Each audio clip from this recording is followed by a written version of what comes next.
त्याच्या मार्गातनं मी विषय शिकवता शिकवता प्रेम सुद्धा दिलेलं आहे. कारण आपण बघतो की आपण बागेतलं फूल तोडतो, देवाच्या चरणी वाहतो. ते फूल आपलंच नसतं, ते कुठल्या तरी झाडाचं असतं.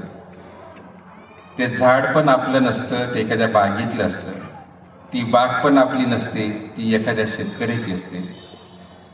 आणि ते फूल आपण तोडतो, ते चरणाजवळ वाढतो परमेश्वराचा, ते चरण पण आपले नसतात.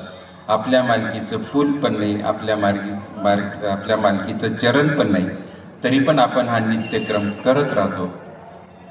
फूल पण आपलं नाही, चरण पण आपलं नाही, ते परमात्म्याचे चरण आहे.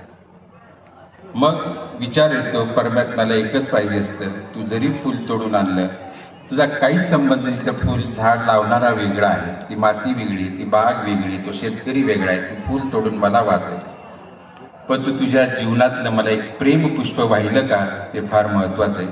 आणि हे प्रेमपुष्प वाहण्याचं काम मी विद्यार्थ्यांसाठी केलेलं आहे. म्हणून हे शरीररूपी हे झाड आहे, या संसार वाटिकेमधला हा जो देह आहे, या देहाचं एक प्रेमाचं फूल मी फक्त विद्यार्थ्यांच्या चरणी वाहिलं आहे.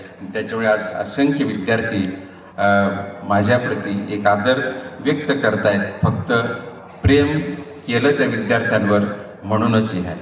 आणि प्रेम केल्यामुळेच आज हे सगळं जग जिंकता येतं.